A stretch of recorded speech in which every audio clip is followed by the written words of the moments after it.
Hello tout le monde, j'espère que vous allez bien. Je vous retrouve aujourd'hui dans une nouvelle vidéo. Alors il faut savoir que parmi mes objectifs annuels, il y en a un qui est, depuis l'année dernière, de pouvoir prendre le temps de relire certains livres. Alors c'est une pratique que je faisais beaucoup avant de commencer la blogo, avant d'avoir une chaîne YouTube. J'avais finalement peu de livres au début et je prenais vraiment le temps de les relire, et puis ensuite il y a eu tout ce qui est service presse, achats massifs, etc. Et pendant quelques années, eh bien, je n'ai plus du tout pris le temps de relire mes livres, mais c'est une pratique qui me revient un petit peu ces dernières années, au départ de manière très informelle, sans que je vous en ai parlé ou quoi que ce soit. Et c'est vrai que depuis l'année dernière, eh bien, je me challenge un petit peu par rapport à ça. Je vous avais notamment filmé une vidéo en plein milieu d'année, donc je crois que c'était vers juin-juillet de l'année 2019, sur ce que je pensais du fait de relire ces livres. Et puis à la fin de cette vidéo, je vous montrais une petite pile à lire des livres que j'aimerais pouvoir relire. Alors je n'ai pas réussi à venir à bout de cette pile à lire là, et sur tous les livres que je vous avais montrés, j'ai réussi à lire 3 livres. Mais finalement je trouve que c'est pas si mal, étant donné que je n'ai eu droit qu'à la moitié d'une année pour relire ces livres, et ça m'a donné envie de poursuivre sur cette lancée et surtout de vous proposer en début d'année cette fois une vidéo similaire, une vidéo de pile à lire. Je sais que vous aimez beaucoup les vidéos de pile à lire en plus. Sur 10 livres qui font partie de ma bibliothèque côté livres lus, mais que j'aimerais pouvoir relire au cours de cette année. Vous savez que j'aime beaucoup l'urban fantasy comme genre littéraire, et justement il y a 2 livres d'urban fantasy que j'aimerais pouvoir prendre le temps de relire en 2020. Le premier vient d'une série que j'ai complètement terminée et que j'avais déjà relu une première fois il y a au moins 7 ou 8 ans de ça, donc voilà, ça commence franchement à dater, mais j'ai envie de me refaire la série complète, donc en commençant évidemment par le premier tome.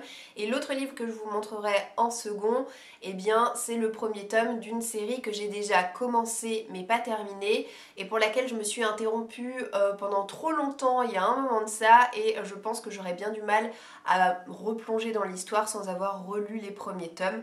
Donc en ce qui concerne la série que j'ai déjà terminée, il s'agit du premier tome de La Communauté du Sud. C'est écrit par Charlène Harris, donc moi je l'ai aux éditions J'ai lu.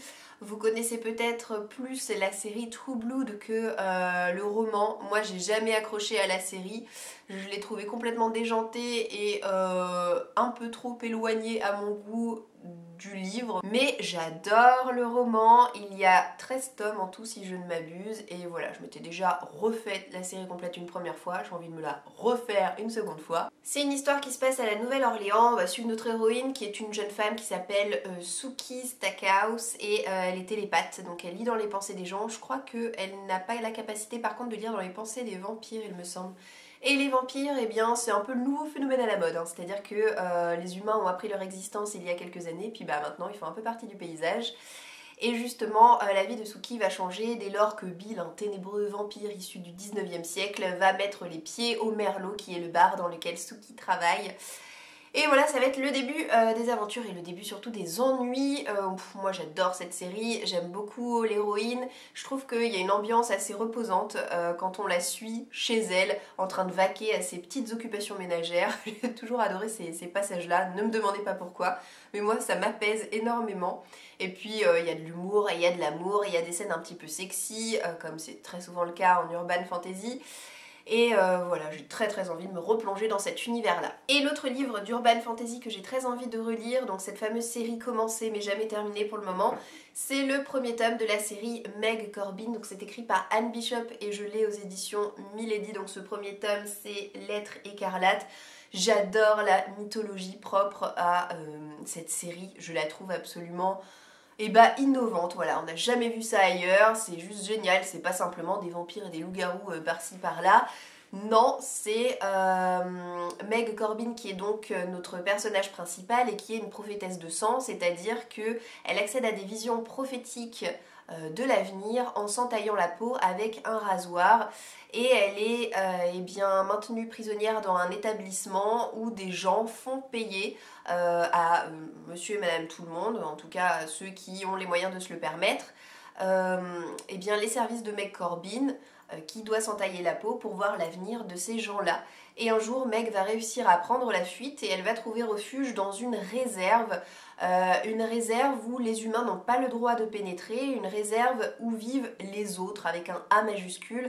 Et les autres, eh bien ça regroupe tout un tas de créatures fantastiques mais au sens large. Donc oui, on a des vampires, oui, on a des loups-garous, on a des métamorphes, on a plein de créatures assez étonnantes, des connues et puis des moins connues, et puis des totalement inconnus au bataillon d'ailleurs. Mais Meg, qui est la petite nouvelle, l'étrangère, va finalement être prise un peu sous l'aile de tout le monde. C'est une série qui est courte, qui est beaucoup plus courte que La Communauté du Sud. Elle ne comporte que 5 tomes et elle est terminée. Et moi, j'ai lu les 3 premiers. Et voilà, j'ai très envie de les relire. J'ai tellement aimé les 3 premiers tomes que je me fais déjà une joie de pouvoir replonger dans cet univers-là assez incroyable. Autre livre que j'aimerais relire, ça ne vous étonnera pas dans le sens où c'est un livre qui faisait déjà partie de ma pile à lire de livres à relire de l'année dernière. Je l'avais même mis dans ma pile à lire du Cold Winter Challenge, mais pas parmi mes 4 lectures obligatoires, parmi les 4 lectures facultatives. Je n'ai pas eu le temps de le relire, j'espère que ça va être pour cette année. C'est le premier tome de la série Les Cartographes de S.E. Grove, sorti aux éditions Nathan. J'ai les 3 premiers tomes en ma possession, je crois que la série en comporte 4 ou 5 il me semble, et je crois qu'elle est terminée. C'est un récit fantastique dans lequel on a les différents pays du monde qui sont tous bloqués à des périodes historiques différentes. Donc notre héroïne qui s'appelle Sophia, elle vit à Boston. Elle est la fille de 2 explorateurs très célèbres mais qui ont disparu lors d'une de leurs expéditions. Et depuis, elle est élevée par son oncle, qui est lui aussi explorateur, et qui va, je vous le donne en mille, lui aussi disparaître au cours d'une autre expédition. Et alors là, c'est la goutte d'eau pour la pauvre Sophia, qui va partir à la recherche à la fois de son oncle, mais aussi qui va essayer de remonter la piste de ses parents disparus. Donc elle va un peu traverser les siècles, comme ça, en traversant différentes contrées, différents pays. Voilà, moi j'ai beaucoup aimé le premier tome, mais c'est vrai que je le trouvais tellement riche, tellement fourni, tellement garni en détails, que si on s'accroche pas un tant soit peu, c'est facile d'oublier certains éléments pourtant essentiels dans la compréhension globale de la série. Et comme je me marathonne rarement des tomes d'une série, eh bien je me dis que si là je devais me plonger dans le tome 2, je serais bien en peine de comprendre grand chose à l'histoire. En 2020, j'aimerais aussi beaucoup relire pour la énième fois le premier tome des Harry Potter, mais en version illustrée par Jim Kay. J'avais essayé de relire ce premier tome en version illustrée il y a 2 ans de ça, je dirais, sur la période de Noël. Et je ne sais pour quelle obscure raison, et ben à un moment donné j'avais lâché l'affaire et j'en étais restée là. C'est une série que j'ai dû relire en entier au moins 5 fois, je dirais. Ouais, 5 fois. Mais moi je vous dis, hein, j'adore relire mes livres, ça me pose aucun souci. Il y en a qui détestent ça, moi c'est plutôt les films. J'aime pas trop regarder un film que j'ai déjà vu, sauf vraiment ceux que j'ai adoré. Mais relire des livres que j'ai déjà lus, moi ça me pose aucun problème. Au contraire, j'y retourne avec plaisir pour peu que j'ai adoré l'univers. Évidemment, j'ai adoré l'univers d'Harry Potter, hein, comme beaucoup de monde. Alors les 3 prochains livres que j'aimerais relire, eh bien c'est les tomes 1, 2 et 3 d'une série qui est juste là. J'imagine que vous la voyez dans le champ. Donc c'est la série de La Passe Miroir dont j'ai fait l'acquisition lors du salon de Montreuil de l'année dernière du 4e et dernier tome. Parmi les critiques que j'ai pu voir revenir le plus souvent, c'est « Oh là là, je me suis sentie complètement perdue dans ce bouquin, l'auteur partait dans tous les sens, je vois vraiment pas trop ce qu'elle voulait dire, ça commence à se complexifier, je me sens perdue. » Voilà en gros ce que j'ai vu, et j'avoue que ça m'a un peu refroidi, j'avoue que ça m'a un peu fait peur, et j'avoue que je me suis dit du coup je me relirais bien la série complète, histoire de bien profiter du 1er, 2e et 3e tome, voilà, que j'ai adoré, hein. J'ai adoré chacun de ces 3 tomes, ils m'ont tous valu un coup de cœur.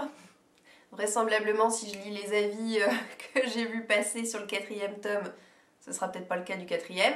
Mais voilà, j'ai bien envie de me replonger dans cette ambiance-là. J'ai bien envie que cette série et la relecture de ces 3 premiers tomes soient une espèce de fil rouge au cours de mon année 2020.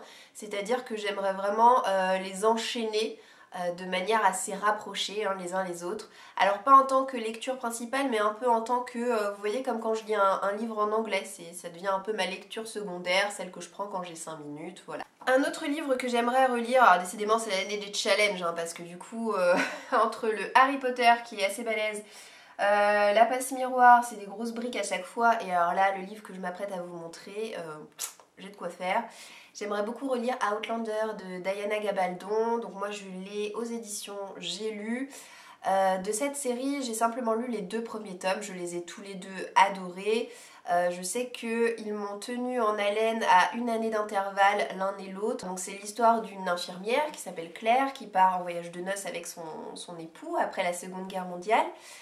Et donc ce voyage de noces se passe en Écosse, et lors d'une balade, Claire va un petit peu s'égarer, et elle va tomber à proximité d'un dolmen, d'un menhir, je ne sais plus bien. Mais en tout cas, c'est une pierre assez spéciale puisqu'elle va passer à travers et elle va se rendre compte en fait qu'elle est catapultée en plein temps des Highlanders, donc c'est au XVIIe siècle je crois, non 18e. En plus de ça, ça me permettra de re-regarder la saison 1 de la série que j'adore parce que pour le coup elle est très fidèle au livre, les décors sont somptueux, les personnages sont charismatiques, donc voilà, ça me tente beaucoup et qui sait, peut-être qu'après ça me donnera l'élan nécessaire pour relire le tome 2 et puis pour pouvoir enfin avancer dans cette saga. Je ne sais pas pourquoi je l'ai délaissée, peut-être que là aussi j'ai été découragée par le fait que ce soit un gros pavé comme ça, je ne saurais pas vous dire.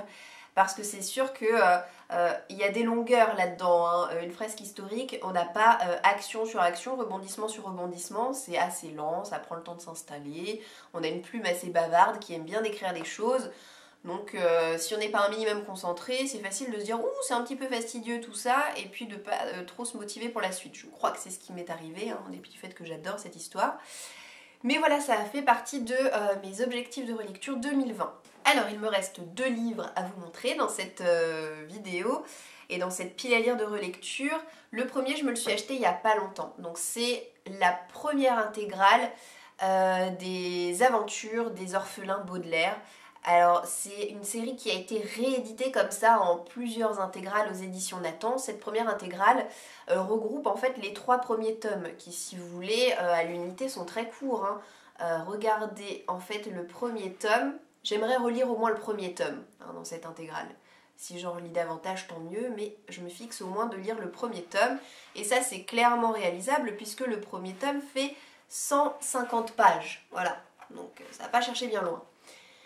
Et c'est une série que j'ai eu l'occasion de lire dans mon enfance, adolescence. Donc voilà, ça date un peu, j'ai pas un âge hyper canonique, j'ai 30 ans.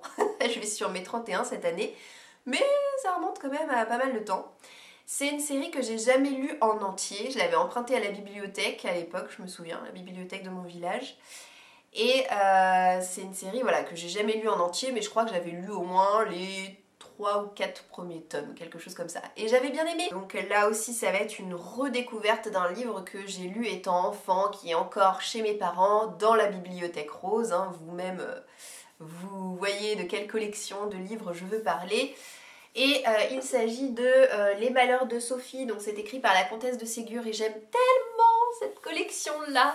J'adore, j'adore, j'adore. J'aurais pu la prendre dans n'importe quelle collection parce que Les Malheurs de Sophie, ça a été édité chez plein de maisons d'édition différentes. Donc là, je l'ai pris chez Fleurus. Pourquoi? Parce que ils ont édité comme ça chez Fleurus toute une collection de grands classiques et des grands classiques illustrés. Donc voilà, je trouve ça génial.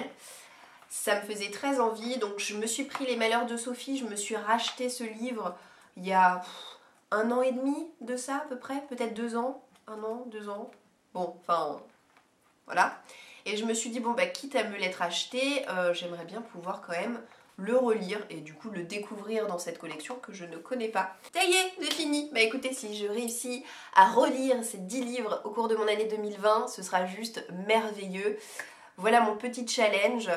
Bon, je me mets pas la pression non plus, vous me connaissez maintenant, les challenges, j'ai su mettre un peu de distance parce que il y a ma vie aussi en parallèle. Mais c'est vrai que ça me ferait vraiment plaisir de me replonger dans ces livres, ne serait-ce que si j'en relis que quelques-uns, et bah ça me fera super plaisir. J'espère en tout cas voilà, que la vidéo vous aura plu et je vous souhaite de passer une très bonne journée. Je vous dis à bientôt dans une prochaine vidéo. Ciao ciao!